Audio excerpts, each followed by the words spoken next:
Bom, uma história pessoal bastante comum, né?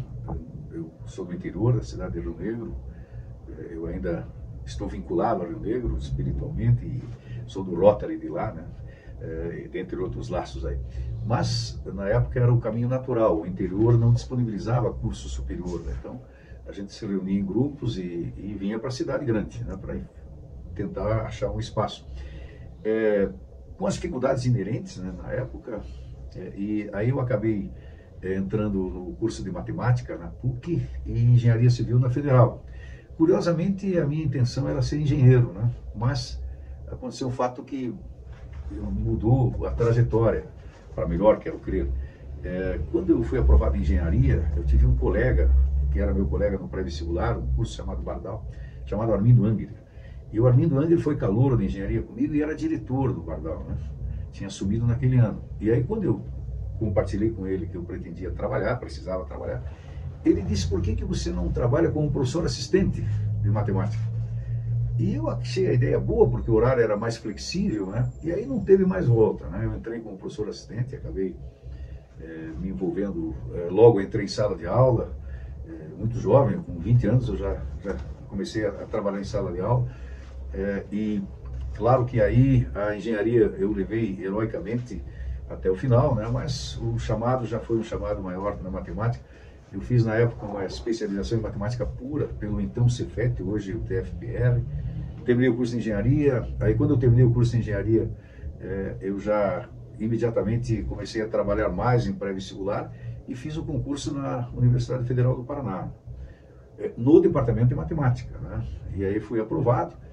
E depois eu acabei, até por coerência, como eu estava sempre ligado à área de educação, né, eu acabei fazendo o mestrado e o doutorado em modelagem matemática, mas na área de educação. Eu fiz o mestrado na PUC Paraná e o doutorado na Federal do Paraná.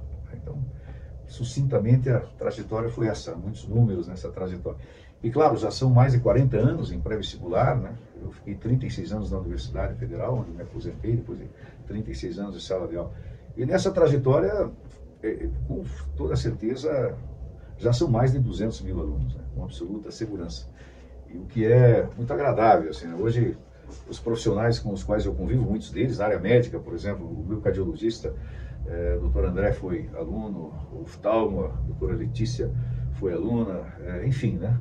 Os alunos estão por aí sempre é agradável reencontrá-los, sempre as lembranças aparecem, e isso é muito bom.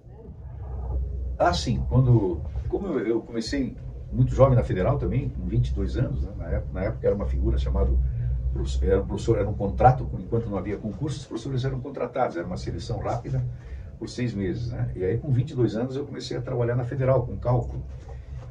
E aí muitas histórias curiosas, né? No início havia a figura do trote para os calouros. No começo do ano sempre entrava um aluno vestido de professor e aplicava o trote. No início eu tinha que convencê-los de que eu não estava lá para dar um trote, que eu era um professor efetivo mesmo. E tem fatos curiosos, né? Uma ocasião nós passávamos para as turmas semestrais iam acabar, virar anuais. E em cálculo, um grande número de alunos estavam, entre aspas, enroscados em cálculo. Então foram feitas turmas especiais à noite, com 100 alunos, mais de 100 alunos, para tentar fazer com que, né, eles fossem em frente. E nós éramos os mais jovens, então a nós eram designadas essas turmas, né? E aí um dia à noite eu tinha um grande colega chamado Belmiro, que era também professor de cálculo, também jovem na época, e aí um dia a gente dava carona sempre para os alunos à noite, no ponto de ônibus. E um dia entraram 3 alunos no carro e um deles disse: peguei cálculo do Belmiro de novo, já reprovei mais uma vez, né? E aí o outro falou: mas tem um outro professor novo dando aula aí. E o mesmo falou: deve ser um outro, né? E falou uma palavra muito gentil. E aí seguimos em frente, né? E aí logo na frente, um trecho na sequência, alguém me perguntou: você é aluno aqui? Eu falei: não, sou professor. Deu um silêncio e um deles disse: professor do quê? Eu falei: eu sou outro, ao qual ele se referiu há pouco. Aí houve um silêncio total até chegar no centro. Quando chegou no sinaleiro da rodoviária, eles agradeceram a carona e desceram todos, né? Então são histórias curiosas que aconteceram nessa trajetória aí. Na verdade, nessa função de professor, eu me sentia assim posição privilegiada sobre um certo aspecto, porque trabalhando no pré-vestibular, eu convivia com jovens que estavam naquele momento crucial de abrir caminhos na vida, né? A grande metamorfose, né? Como dizia o Fernando Pessoa, passar o cabo do bojador ali e conseguir entrar num bom curso, numa boa universidade. E o pré-vestibular, ele tem um componente imponderável sempre, tem que se conviver com a insegurança. E alguns anos atrás isso era um pouco mais acentuado, as opções eram bem menores, né, em termos de instituições. E comecei a conviver com alguns no primeiro ano da universidade, que voltavam a ser alunos em cálculo, né? Então, isso é uma vivência muito enriquecedora. Você observa projetos desabrochando, assim, né? Pessoas que... eu sempre digo isso em sala, quando você é aprovado num bom curso, numa boa universidade, é um oceano que se descortina, né? E onde você poderá navegar até onde quiser, a graduação, a pós-graduação, o mestrado, o doutorado, a residência na área de saúde, tudo isso é viável a partir do momento em que o trem entrou no trilho, ou seja, que a aprovação se concretizou. Então a gente observou belíssimas histórias do início, do meio e o final, né? Um final bem sucedido, aí, grandes biografias que foram escritas, né? Esses meses de pré-vestibular, eles representam muito pouco, se pensarmos numa fração de vida, né? Ainda mais para essa geração que está chegando agora, em que a medicina vai garantir para todos uma vida ainda mais longeva, né? Só que esses meses, eles podem ser decisivos. Esses poucos meses, eles podem dar as cores, as tintas com as quais o jovem vai pintar o seu futuro, né? Então, por isso que uma preocupação em entender isso acima de tudo e conduzir com a maior seriedade possível esses meses para que os caminhos, e belos caminhos, possam ser abertos, né? A gente sempre conviveu com isso, né? A matemática, ela não é uma unanimidade, né, dos alunos. Então as dificuldades são... Eu devo ter ouvido milhares de vezes depoimentos de alunos no intervalo, naquela conversa mais pessoal, dizendo que a matemática não é fácil, que eles estão tendo dificuldades, né? Então isso é uma regra muito comum. Agora, ao mesmo tempo que essa dificuldade é muito presente, eu já assisti ao longo desses anos muitos casos de superação, assim, né? E qual é o caminho para a superação dessa dificuldade? O enfrentamento, né? A humildade didática, a paciência de assistir aulas, a paciência de se desarmar, né? Tentar tirar esses anticorpos, assim, com relação à matemática.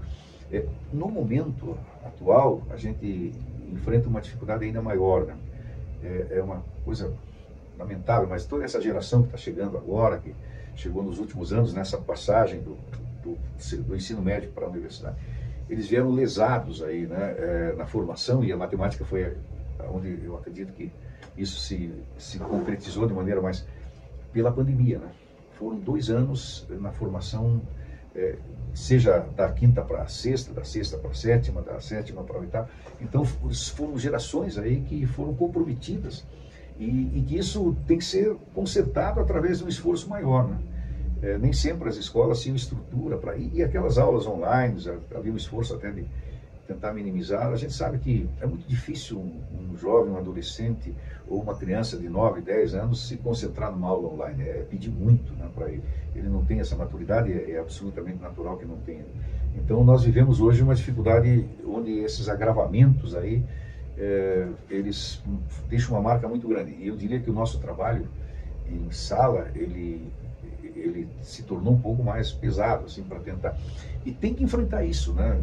O que precisaria é um curso de matemática paralelo, aí, principalmente na matemática básica, né? A gente percebe dificuldades na manipulação dos elementos matemáticos. E aí essa dificuldade na formação básica, ela compromete muito o ensino médio, porque ele já pressupõe alguns fatos já estabelecidos e alguns domínios já concretizados. Agora, precisa consertar isso, né? Senão é uma coisa que vai comprometer muito toda a sequência. Às vezes, belos projetos de vida, eles podem ser atrapalhados aí, ou até mesmo abortados, em função de uma dificuldade que não foi enfrentada, né? E o enfrentamento tem que existir no sentido de sala de aula, e cabe a nós, professores, uma grande parte nesse processo, né?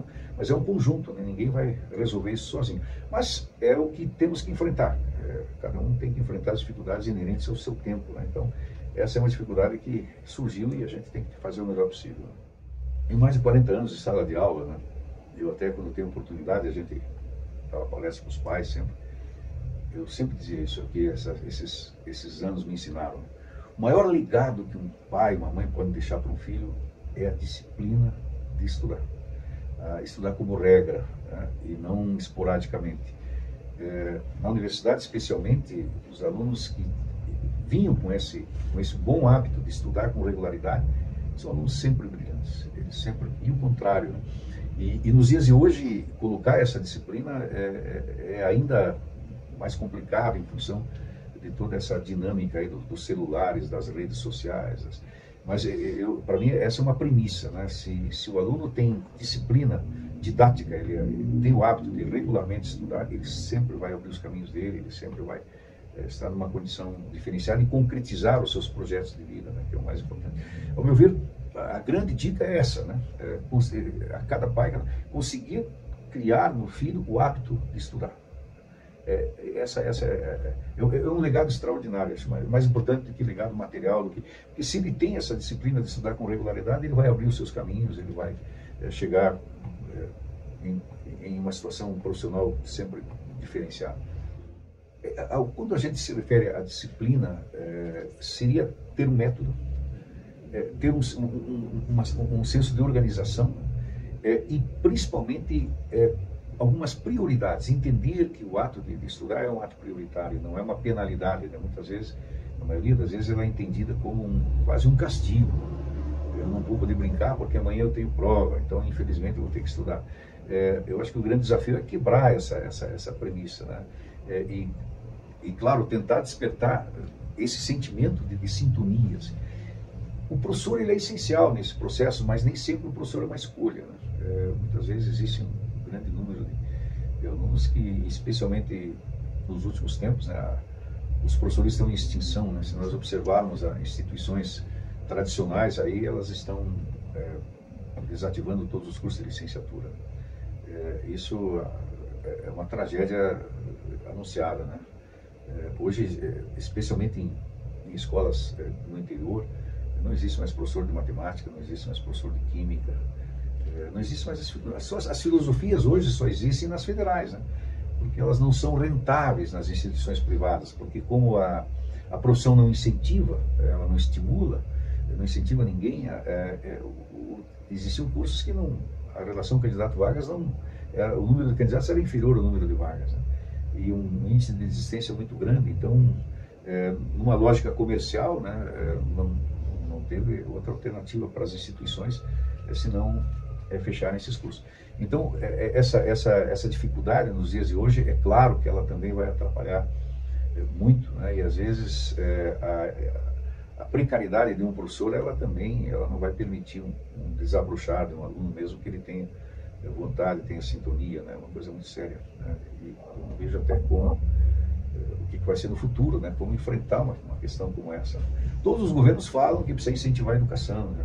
Mas cada vez mais ela está mais precarizada, né? Ninguém tem uma ação mais contundente nesse sentido. Bom, nessa experiência toda, que não é pequena, né? E percebendo precariedades diversas, a necessidade do enfrentamento, né? Se eu tenho uma dificuldade de formação, de algo precário, eu vou resolver isso enfrentando, né? E usando a tecnologia hoje que o mundo dispõe e oferece, uma tecnologia que há pouco tempo atrás não estava disponível, a forma que eu tenho de colaborar com isso, de tentar minimizar, é tentar compartilhar essa experiência toda, né? Então, atendendo alguns convites, aí nós vamos disponibilizar alguns cursos, algumas aulas, onde toda essa experiência vai ser usada no sentido de agir exatamente nos pontos que a vivência nos mostrou serem os pontos mais frágeis, né? Então, na sequência aí nós vamos estar disponibilizando cursos objetivos, focados exatamente, que pretendam contribuir de alguma maneira, né, para sanar algumas dificuldades, para melhorar aí a maneira com a qual as pessoas enfrentam a matemática, né?